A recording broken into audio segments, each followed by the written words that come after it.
पर्वत है उस पे आपका जो प्राचीन मंदिर है उस पे अवैध कब्जा हुआ है, जी जी। तो उस पे आपकी क्या विचारधारा है? बस आपने इस समय का जो ये टॉपिक लिया है वो बिल्कुल करंट टॉपिक है। इस समय बहुत इसके ऊपर चर्चा चल रही है संसद तक में भी। देखिए ऐसा है कि गिरनार पर्वत है क्या, सबसे पहले हमें जानना पड़ेगा। जी। 22वें तीर्थंकर भगवान नेमिनाथ, उनके चचेरे भाई नारायण कृष्ण गुजरात के जूनागढ़ में वहां की राजकुमारी से शादी करने के लिए जा रहे हैं। ठीक है। राजुल कुमारी से। अच्छा। अब वहां पर जानवर बंधे देखे उन्होंने, उनका क्रंदन सुना, शोर सुना उनका, तो उन्होंने पूछा अपने सारथी से कि ये जानवर किस वजह से बांध रखे हैं। जी। बोले साहब 56 करोड़ आपके कुटुंबी आने हैं बिया में, तो भोजन के लिए है। बोले कोई अपने स्वाद के लिए इन निर्दोष पशुओं की जान ले लेगा? नहीं। वहां से उन्हें वैराग्य जागा। अच्छा। वहां से वैराग्य जाग के उन्होंने वहीं सब त्यागा और त्याग के वहीं जूनागढ़ में स्थित गिरनार पर्वत की ओर अपना रुख करा। उस समय उस पर्वत को उज्जैंतगिरी बोलते थे। अच्छा। अच्छा, तो उन्होंने वहां शादी नहीं की? नहीं, शादी नहीं करी। और जब हम ऊपर जाके उन्होंने तपस्या करी। ठीक है। और अंततः उसी गिरनार पर्वत की चोटी से, जिसे हम आज 5वीं टोक बोलते हैं, वहां से उन्होंने मोक्ष की प्राप्ति करी। 2002 के आसपास उस तीर्थ पर कुछ विधर्मियों द्वारा भगवा चोला पहनकर कब्जा कर लिया गया। अच्छा, मतलब हिंदू द्वारा? अब मैं उन्हें हिंदू नहीं कहता, मैं उन्हें विधर्मी कहता हूं, क्योंकि हिंदू कहने से ऐसा लगता है कि सारे हिंदू। तो कुछ लोग होते हैं ऐसी मानसिकता के, सब लोग ऐसी मानसिकता के नहीं होते। सही बात है। तो उन्होंने उस पर कब्जा कर लिया और पहले किन्हीं दत्तात्रेय गुरु की प्रतिमा लगभग 12 इंची ऊंची वहां उनके भगवान के चरण के पास स्थापित कर दी 2002 में। और 2020 यानी कोरोना काल के अंदर वो 12 इंच की मूर्ति हटा के वहां 5 फुट की मूर्ति स्थापित कर दी।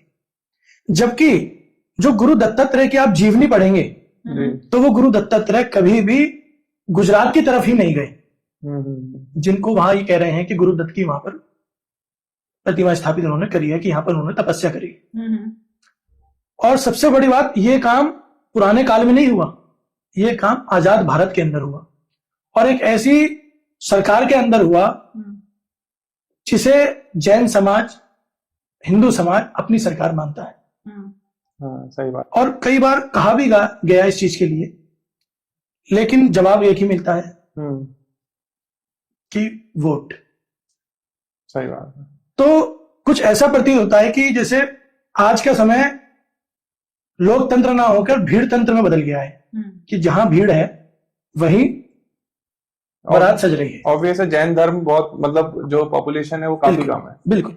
तो देखिए पॉपुलेशन भले ही कम है, देखिए हम लोग, हमारे अभी एक साधु हैं पुलक सागर जी, उन्होंने भी ये बात कही थी अपने मन से कि हम लोग क्वांटिटी में विश्वास नहीं रखते, क्वालिटी में विश्वास रखते हैं। हम लोग तो किसी पे आज तक पूरे इतिहास के अंदर अगर उठा के देखा जाए तो जैन समाज में कोई ये नहीं कह सकता या बाहर कोई ये नहीं कह सकता कि जैन समाज के व्यक्तियों ने किसी मंदिर, मस्जिद, मठ, उपासना स्थल पर, गुरुद्वारे पर कब्जा करा हो। लेकिन समय भाई आपके माध्यम से मैं तो अपने जो मेरे भाई बहन हैं वैदिक समाज के, हिंदू समाज के, मैं तो उनसे एक ही आग्रह करूंगा कि आपको ऐसे समय में हमारे साथ आना चाहिए।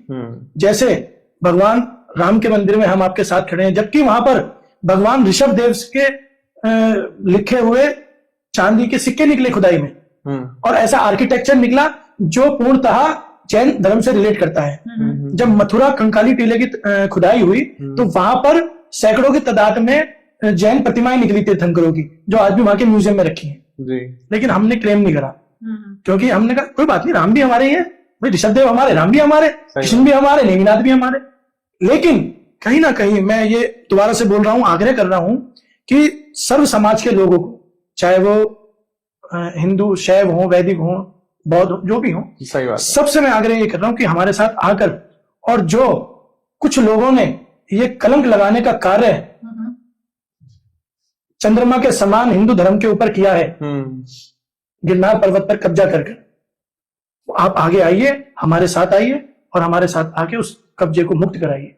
जैसे हम आपके साथ हर सुख दुख में खड़े हैं, ऐसे ही इस परिस्थिति में आप हमारे साथ खड़े हुए हैं।